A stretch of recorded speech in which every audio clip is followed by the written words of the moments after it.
Hello વિદ્યાર્થી મિત્રો, કેમ છો? લાસ્ટ લેક્ચરની અંદર આપણે હાઇડ્રોજન વર્ણપટમાં મળતી જુદી જુદી શ્રેણીઓના વૈજ્ઞાનિકોના નામ ઉપરથી દરેક શ્રેણી વિશે ચર્ચા કરી. આ ઉપરાંત બામર શ્રેણીનો પણ આપણે અભ્યાસ કર્યો. તો આજના લેક્ચરની અંદર આપણે રધરફર્ડનું પરમાણુ મોડેલ સમજાવી અને તેની મર્યાદા જણાવવાની છે. તો પરમાણુ મોડેલ વિશે આપણે અગાઉ ચર્ચા કરી ગયા છીએ કે જેમ સૂર્યની આસપાસ ગ્રહો ભ્રમણ કરે છે તે રીતે રધરફર્ડે પણ પોતાનું પરમાણુ મોડેલ રજૂ કર્યું. તેના મત અનુસાર પરમાણુ જે છે એનું સમગ્ર દળ અને સમગ્ર જે ધન વિદ્યુતભાર છે એ તેના કેન્દ્ર ભાગમાં એટલે ન્યુક્લિયસમાં સમાયેલો છે અને તેની આસપાસ વર્તુળાકાર કક્ષામાં ઇલેક્ટ્રોન છે એ ભ્રમણ કરે છે. તો આવું મોડેલ છે એને ગ્રહોના મોડેલ સાથે સરખાવતા આ મોડેલને આપણે કહીશું પ્લાનેટરી મોડેલ, બરાબર, અથવા પરમાણુનું ન્યુક્લિયર મોડેલ પણ કહેવાય. પણ અહીંયા જે રધરફર્ડે દર્શાવેલી જે કક્ષા છે એ વર્તુળાકાર કક્ષા છે. હવે વાસ્તવની અંદર પ્રચલિત યંત્રશાસ્ત્ર એવું કહેવા માંગે છે કે ઇલેક્ટ્રોન જે છે, બરાબર, એ શક્ય એવી અનંત કક્ષાઓમાંથી કોઈ પણ કક્ષામાં ભ્રમણ કરી શકે.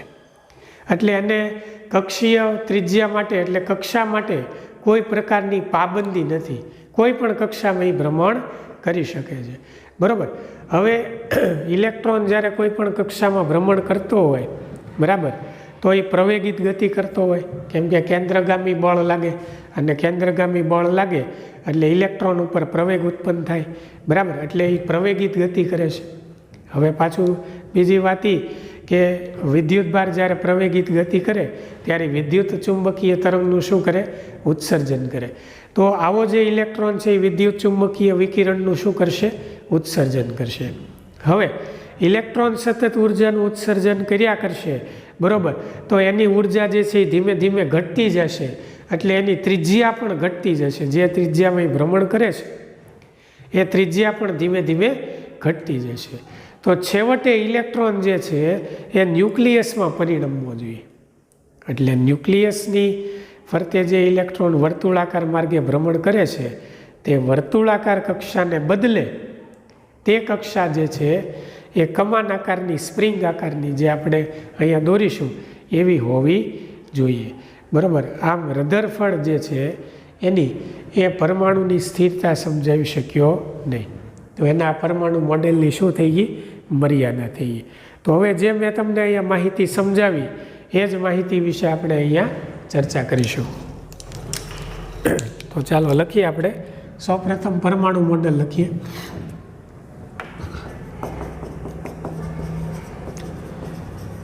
તેણે સૂચવ્યું કે પરમાણુના સૂક્ષ્મ કેન્દ્રવાળા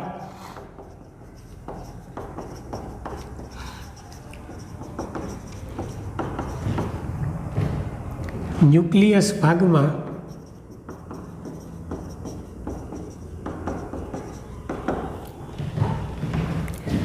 પરમાણુનું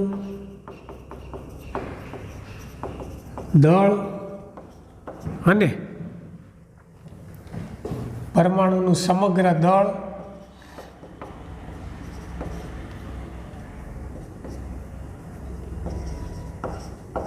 અને સમગ્ર ધન વિદ્યુતભાર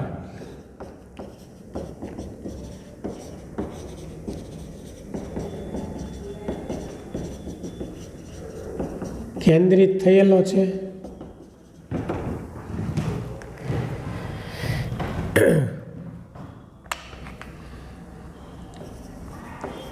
અને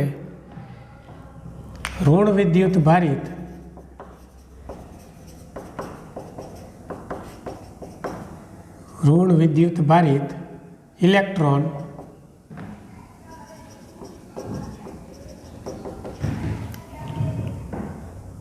ન્યુક્લિયસની ફરતે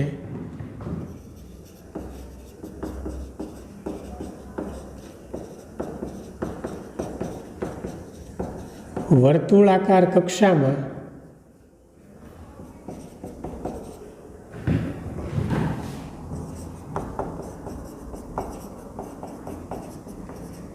ભ્રમણ કરે છે.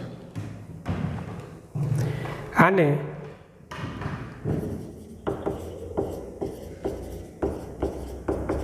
રધરફર્ડનું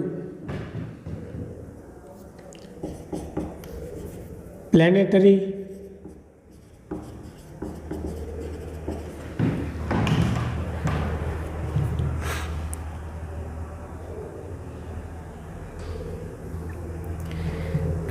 મોડેલ અથવા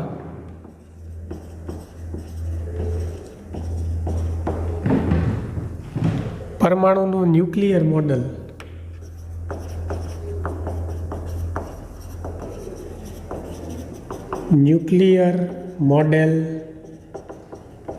કહે છે. બરાબર. ચાલો હવે આપણે વાત કરીએ મર્યાદાની.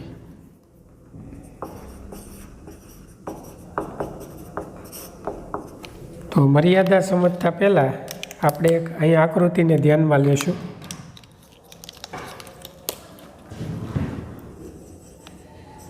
આ ઇલેક્ટ્રોન છે,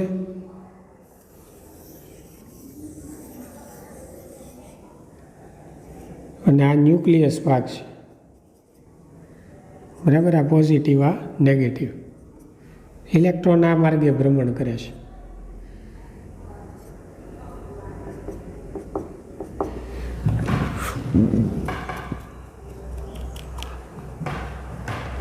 કમાન આકાર. અને આ જે આકાર છે એને કમાન આકાર કહેવાય. પ્રચલિત યંત્રશાસ્ત્ર અનુસાર ગતિ ઉર્જા ધરાવતો ઇલેક્ટ્રોન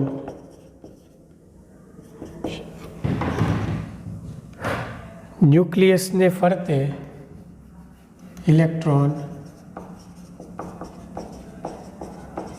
ન્યુક્લિયસની ફરતે શક્ય તેવી અનંત કક્ષાઓમાં ભ્રમણ કરી શકે છે. એટલે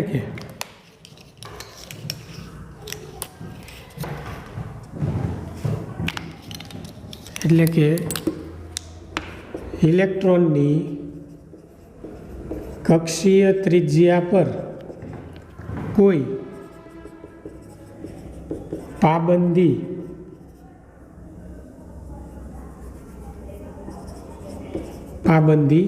નથી. તે કોઈ પણ કક્ષામાં શું કરી શકે? ભ્રમણ કરી શકે. બીજા નંબરમાં વર્તુળાકાર કક્ષામાં ભ્રમણ કરતા ઇલેક્ટ્રોનની ગતિ વર્તુળાકાર કક્ષામાં ભ્રમણ કરતા ઇલેક્ટ્રોનની ગતિ પ્રવેગિત ગતિ હશે. અને પ્રવેગિત ગતિ કરતા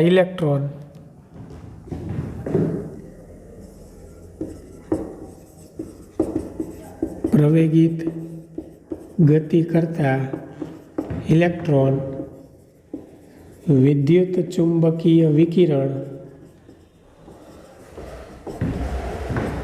ના સ્વરૂપમાં ઉર્જાનું ઉત્સર્જન કરે. તેથી ઇલેક્ટ્રોનની ઉર્જા અને તેથી તેની ત્રિજ્યા, તેથી ઇલેક્ટ્રોનની ઉર્જા અને તેથી તેની ત્રિજ્યા સતત ઘટતી જાય છે. બરાબર. તેથી આવી કક્ષા વર્તુળાકાર હોવાને બદલે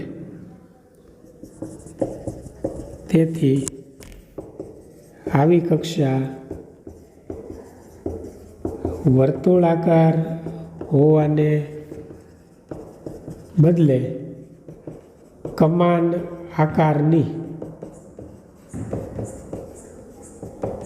સ્પાઇરલ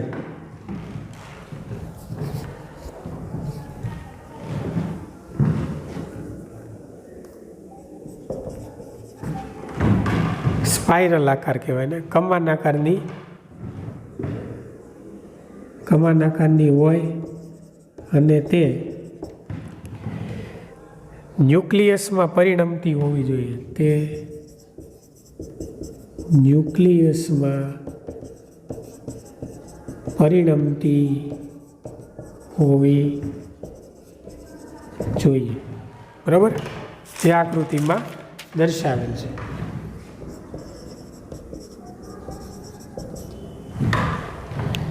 આ સંજોગોમાં પરમાણુ સ્થિરતા ધરાવી શકે નહીં.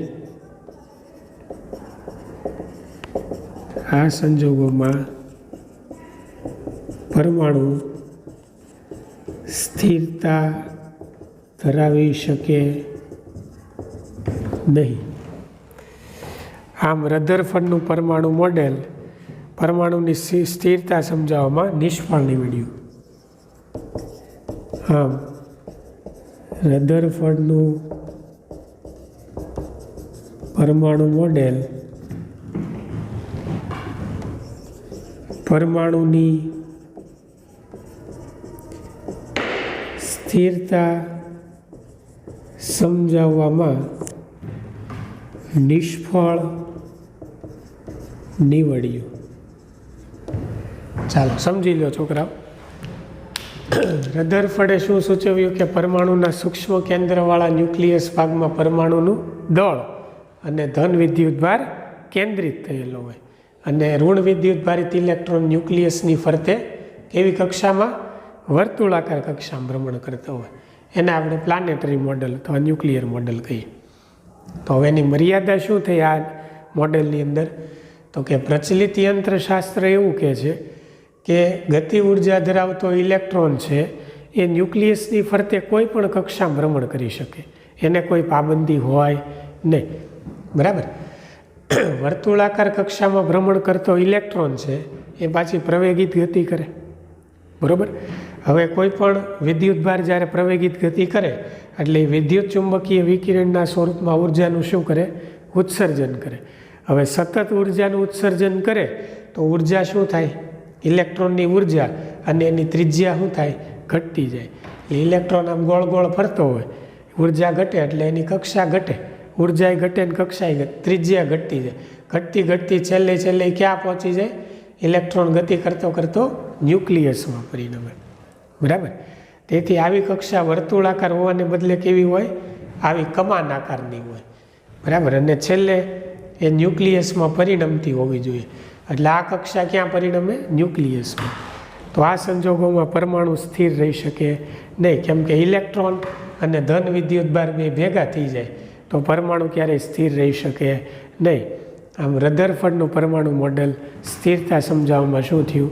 નિષ્ફળ નીવડ્યું. તો હવે બોહરનું પરમાણુ મોડેલ આપણે જોઈશું.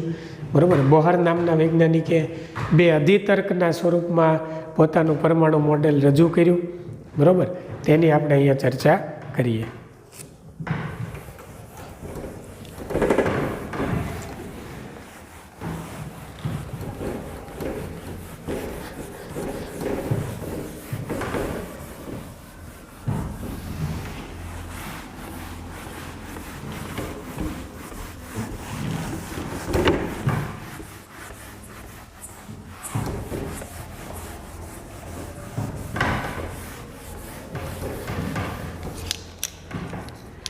ચાલો નેક્સ્ટ ટોપિક આપણે જોઈએ, બોહરનું પરમાણુ મોડેલ સમજાવો.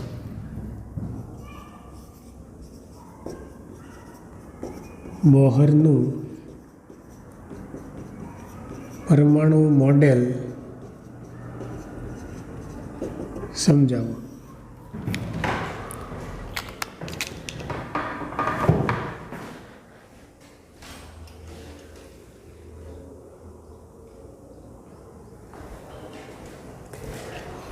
વિદ્યાર્થી મિત્રો, નીલ બોહરે 1913માં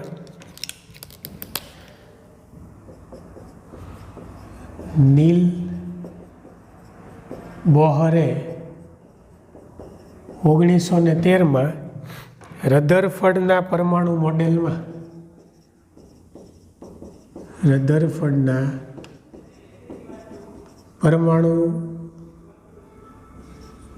મોડેલમાં પ્લાન્ક અને ફોટો ઇલેક્ટ્રિક અસર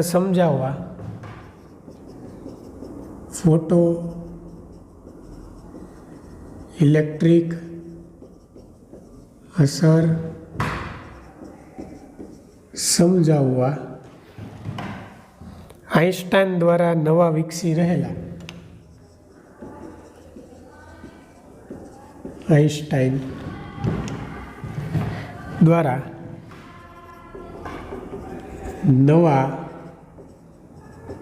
વિકસી રહેલા ક્વોન્ટમ અધિતર્કનો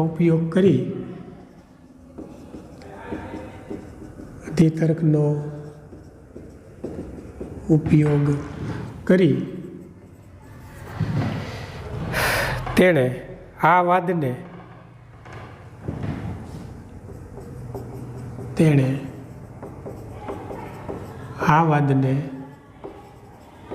અધિતર્કના સ્વરૂપમાં દર્શાવ્યા. બરાબર. તો આપણે એના બે અધિતર્કની અહીંયા ચર્ચા કરીશું. બરાબર. ચાલો, પહેલું એક હેડિંગ આપી દો, અધિતર્ક નંબર 1. પહેલો અધિતર્ક આપણે જોઈએ, પરમાણુ મોડેલ ઇઝ અધિતર્ક. આપણે અહીંયા અધિતર્ક સ્વરૂપે જ લખવાનું. બરાબર. આ બધા આઈએમપી સવાલ છે, 2 માર્ક્સમાં 3 માર્ક્સમાં પરીક્ષાની અંદર આવા ક્વેશ્ચન પૂછાતા હોય. બરાબર. ચાલો, અધિતર્કની અંદર લખો, પ્રચલિત ભૌતિક વિજ્ઞાન અનુસાર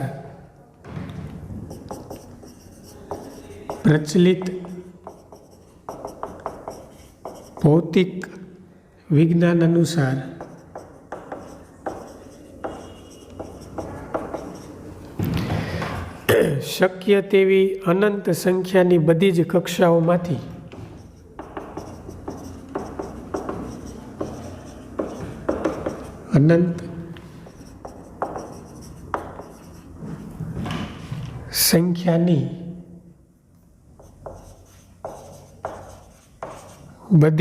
કક્ષાઓમાંથી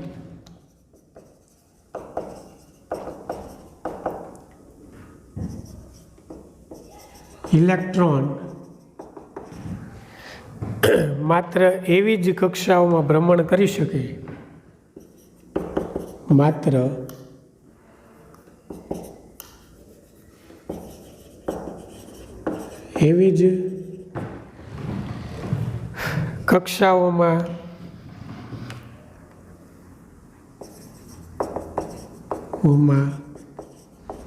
કરી શકે, કે જેમાં તેનું કોણીય વેગમાન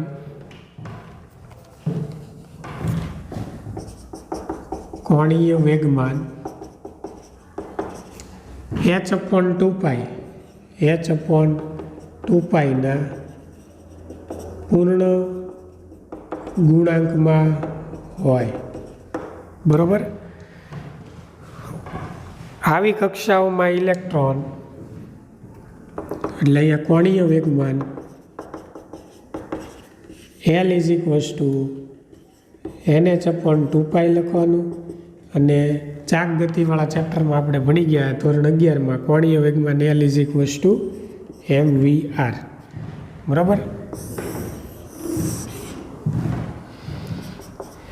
આવી કક્ષાઓમાં ઇલેક્ટ્રોન સ્થિર ભ્રમણ કરી શકે છે.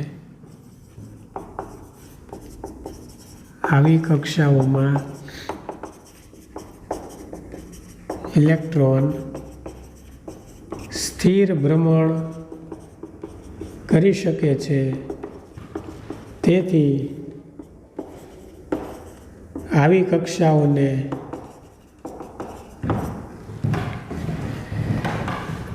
સ્થિર કક્ષાઓ સ્ટેબલ ઓર્બિટ્સ અથવા સ્ટેશનરી ઓર્બિટ્સ સ્થિર કક્ષાઓ કહે છે. બરાબર. પોતાની કોઈ પણ સ્થિર કક્ષામાં ભ્રમણ દરમિયાન ઉર્જાનું ઉત્સર્જન કરતો નથી. ઇલેક્ટ્રોન પોતાની કોઈ પણ સ્થિર કક્ષામાં ભ્રમણ દરમિયાન ઉર્જાનું ઉત્સર્જન કરતો નથી. બરાબર. અહીં H એ પ્લાન્ક અચળાંક છે. અહીં H એ પ્લાન્ક અચળાંક છે, જેનું મૂલ્ય H બરાબર 6.625 ગુણ્યા 10⁻³ જૂલ સેકન્ડ છે. બરાબર. આ એનું મૂલ્ય થયું. ચાલો પહેલો અધિતર્ક સમજી લો. અધિતર્ક એક એવું કહેવા માંગે છે કે પ્રચલિત ભૌતિક વિજ્ઞાન અનુસાર શક્ય તેવી અનંત સંખ્યાની બધી જ કક્ષાઓમાંથી ઇલેક્ટ્રોન માત્ર એવી જ કક્ષામાં ભ્રમણ કરે કે જેમાં તેનું કોણીય વેગમાન h/2πના પૂર્ણ ગુણાંકમાં હોય. બરાબર. કેવું? કોણીય વેગમાન h/2πના પૂર્ણ ગુણાંકમાં હોય એવી જ કક્ષામાં ભ્રમણ કરે. તો અહીંયા કોણીય વેગમાન L બરાબર nh/2π લેવાનું. પૂર્ણ ગુણાંક એટલે nની કિંમત લેવાની 1 2 3 4. બરાબર. અને કોણીય વેગમાનનું સૂત્ર છે mv/r.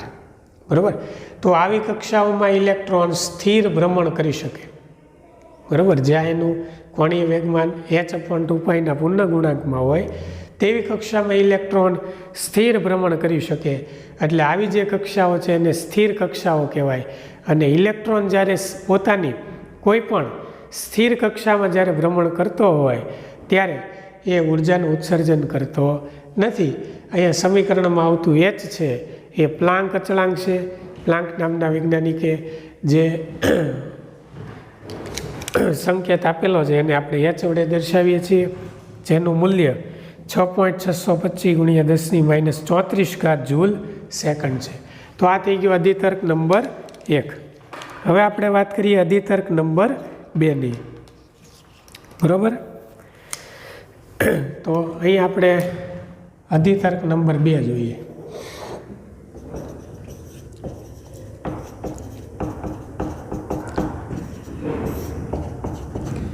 ચાલો એમ 2 આપણે ઉર્જા કક્ષા દોરીએ ને EI કહીએ અને ને એકને EK કહીએ. તમે EF પણ કહી શકો. આ ઊંચી ઉર્જા ધરાવતી કક્ષા છે.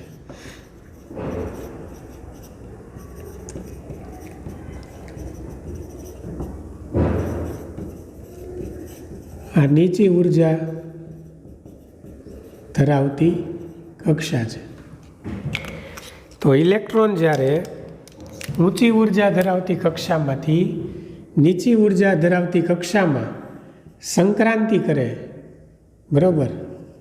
ઇલેક્ટ્રોન ઊંચી ઉર્જા ધરાવતી કક્ષામાંથી નીચી ઉર્જા ધરાવતી કક્ષામાં સંક્રાંતિ કરે ત્યારે વિદ્યુત ચુંબકીય વિકિરણના સ્વરૂપમાં એ ફોટોનનું શું કરે? વિદ્યુત ચુંબકીય વિકિરણના સ્વરૂપમાં ફોટોનનું એ ઉત્સર્જન કરે છે. તો એ ફોટોનનું શું થાય? ઉત્સર્જન થાય છે. બરાબર.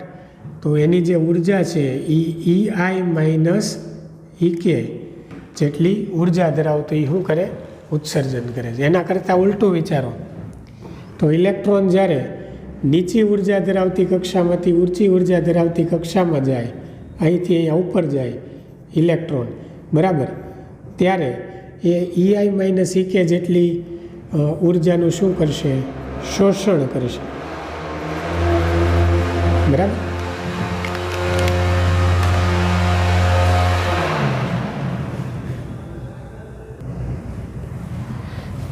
બરાબર. નીચી ઉર્જા ધરાવતી કક્ષામાંથી ઇલેક્ટ્રોન ક્યાં જાય? ઊંચી ઉર્જામાં. તો એ શું કરશે? ફોટોન સ્વરૂપે ઉત્સર્જન કરશે. તો આપણે અહીંયા લખશું ઇલેક્ટ્રોન જ્યારે વધારે ઉર્જા ધરાવતી કક્ષામાંથી સંક્રાંતિ કરી ઓછી ઉર્જા ધરાવતી કક્ષામાં જાય ત્યારે EI માઇનસ EK ઉર્જા ધરાવતા વિદ્યુત ચુંબકીય વિકિરણનું ફોટોન સ્વરૂપમાં શું કરશે? ઉત્સર્જન કરે છે. એટલે આ લખો ઇલેક્ટ્રોન જ્યારે વધારે ઉર્જા ધરાવતી કક્ષા EI માંથી ઓછી ઉર્જા ધરાવતી કક્ષા EK માં સંક્રાંતિ કરે ત્યારે EI માઇનસ EK ઉર્જા ધરાવતા વિદ્યુત ચુંબકીય વિકિરણનું ફોટોન સ્વરૂપે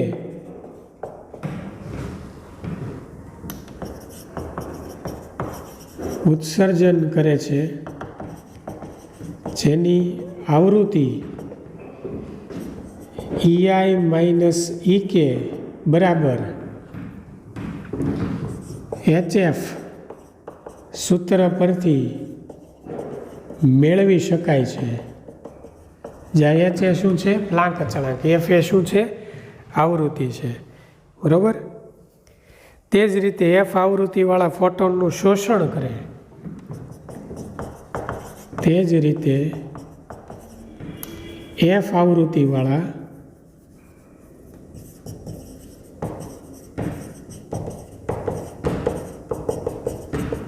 ફોટોનનું શોષણ કરે ત્યારે ઇલેક્ટ્રોન નીચી ઉર્જાવાળી કક્ષા EK માંથી ઊંચી ઉર્જાવાળી કક્ષા EI માં સંક્રાંતિ કરે છે. તો આ થઈ ગયો અધિતર્ક નંબર 2. બરાબર. તો બે અધિતર્ક ખૂબ સરળ છે. બરાબર. આટલી વસ્તુ કમ્પ્લીટ લખી નાખો. ચાલો, ત્યારબાદ આપણે બોહર પરમાણુ મોડેલની મદદથી ઇલેક્ટ્રોનની કક્ષીય ત્રિજ્યાનું સમીકરણ લઈએ.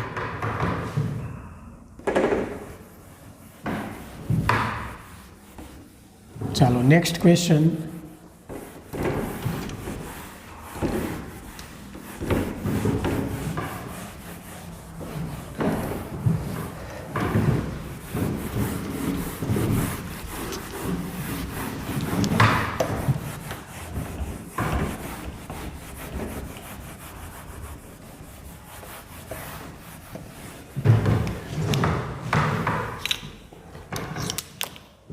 બોહરના પરમાણુ મોડેલની મદદથી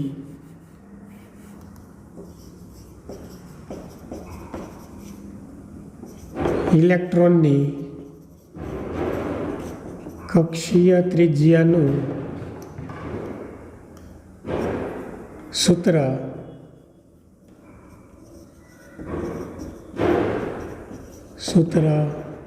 મેળવો.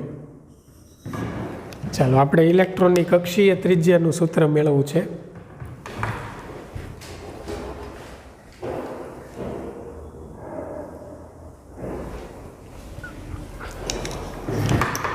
તો ફર્સ્ટ ઓફ ઓલ આપણે બોહર મોડેલની એક અહીં આકૃતિ દોરીશું.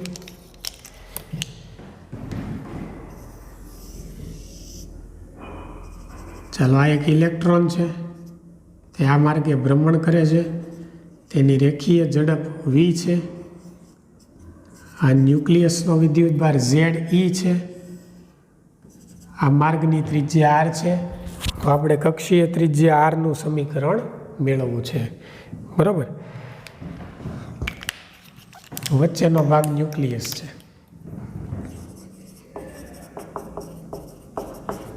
અને આ છે ઇલેક્ટ્રોન, જેનું દળ કેટલું છે? સ્મોલ m છે. બરાબર. ચાલો તો આપણે લખશું બોહર પરમાણુ મોડેલની રેખાકૃતિ. બોહર પરમાણુ મોડેલની રેખાકૃતિ આકૃતિમાં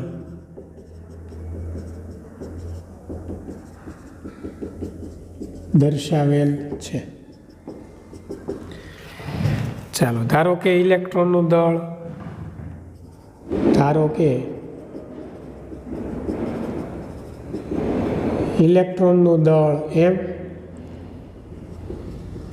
ત્રિજ્યા r,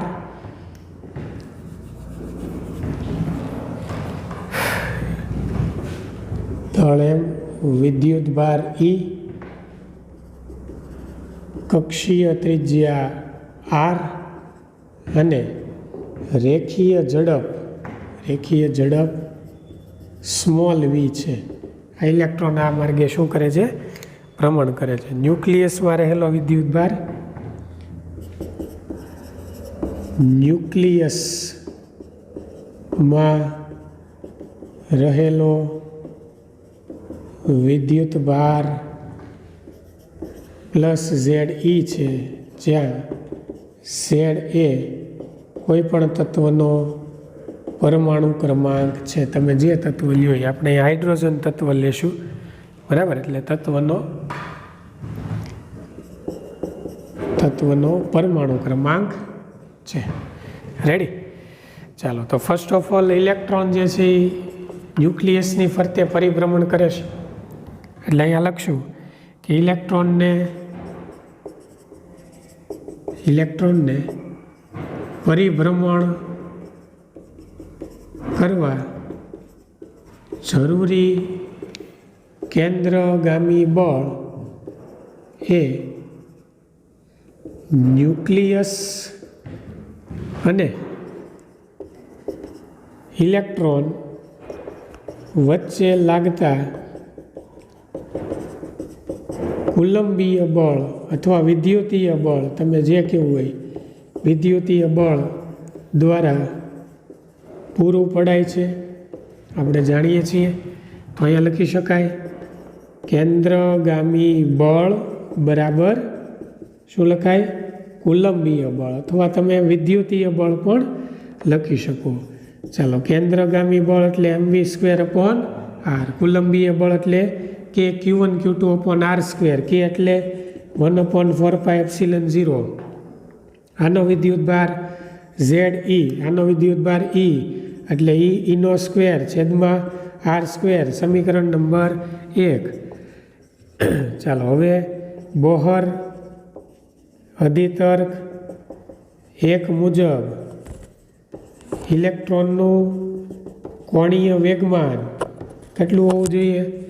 L = mvr, એનું સૂત્ર છે, બરાબર NH/2π. કેવી કક્ષામાં ભ્રમણ કરી શકે?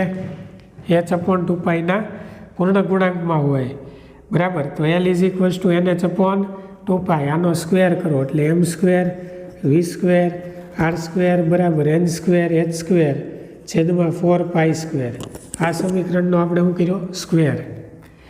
ચાલો, અહીંથી v² ની કિંમત લેવાની. તેથી v² બરાબર m²r² નીચે આવશે એટલે n²h²m²r²/4π², સમીકરણ 2. ચાલો, 2 ની કિંમત 1 માં મૂકો. સમીકરણ 2 ની કિંમત ક્યાં લેતા? 1 માં. સમીકરણ 2 ની કિંમત 1 માં મૂકો એટલે v² ને અહીંયા મૂકો એટલે આ થઈ જશે m/r. ચાલો, v² એટલે શું કહેવાય? n²h²/m²r². રેડી? m²r², 4π², અહીંયા આવશે 4π² બરાબર. આ બાજુ છે ZE²/4πε0r². ચાલો આવું થશે. તો હવે ચેક કરો બે બાજુથી શું ડેવું લાગે છે. પહેલું તો આર સ્ક્વેર ઉડી જશે, 4 ઉડી જશે, પાઈ ઉડી જશે. રેડી. બાકીના બધા પદ એમનેમ રહેશે. તો આરને ઉપર લઈ જાઓ, આરને અહીંયા ઉપર લઈ જાઓ, ઝેડ સ્ક્વેર નીચે આવશે. તેથી આર બરાબર આરને સૂત્રનો કરતા કર્યો એટલે આર ઉપર જાય, આ ઉપર આવશે આ બાજુ. બરાબર. એક એમ ઉઠશે અહીંથી એટલે આવશે r is equals to n² h² epsilon 0 અહીંયા ગુણાઈ ગયું, એપ્સિલન 0 છેદમાં ઝેડ સ્ક્વેર નીચે આવશે, પાઈ એમ, અહીંયા પાઈ વધ્યો, આ એમ વધ્યો, ZE². આવું વધશે. ચેક કરો. સ્મોલ આરનું સૂત્ર n² h² એપ્સિલન 0 પાઈ ZE² ઇન્ટુ એમ, આ રીતનું પદ આવશે. બરાબર. તો n² ને અહીંથી અલગ પાડી દો. તો આર બરાબર n² કૌંસમાં h² એપ્સિલન 0 એમાં પાઈ એમ ZE². તો અહીંયા તમે લખી શકો આર ચલે છે n². આ બધા અચળ પદ છે, n બદલાઈ શકે. રેડી. આર ચલે છે n². હવે n બરાબર 1 મૂકતા મળતી ત્રિજ્યાને બોહર ત્રિજ્યા કહે છે. બરાબર. તેનો સંકેત A0 છે. ચાલો n બરાબર 1 મૂકો આમાં. બરાબર. આને આપણે નામ આપીએ સમીકરણ 3. આ કક્ષીય ત્રિજ્યાનું સૂત્ર, જે કક્ષીય ત્રિજ્યાનું સૂત્ર છે. આ યાદ રાખવાનું છે છોકરાઓ આપણે. બરાબર. તો n બરાબર 1 મૂકી દો આમાં. તો r બરાબર શું આવશે? h² એપ્સિલન 0 પાઈ એમ ZE². રેડી. ચાલો. તો આ થઈ ગઈ કક્ષીય ત્રિજ્યાનું સૂત્ર. બરાબર. z બરાબર 1 મૂકી દો. હવે z બરાબર 1 હાઇડ્રોજન માટે પરમાણુ ક્રમાંક 1, પછી તથા h એપ્સિલન 0 પાઈ એમ E ની કિંમત મૂકતા આરનું જે મૂલ્ય છે એ તમને 0.53 એંગસ્ટ્રોમ મળે છે. 0.53 એંગસ્ટ્રોમ એટલે 10⁻⁻10 મળે છે. બરાબર. તો આવી જે ત્રિજ્યા છે અહીંયા આપણે લખીશું A0R. રેડી. ચાલો. તો આ જે સૂત્ર છે આપણે ખાસ યાદ રાખવાનું છે. n² h² એપ્સિલન 0 છેદમાં પાઈ એમ ZE². રેડી. ચાલો. નેક્સ્ટ લેક્ચરમાં આપણે આ જે સૂત્ર છે એ સ્વીકારી ઇલેક્ટ્રોનની ઉર્જાનું સમીકરણ મેળવીશું.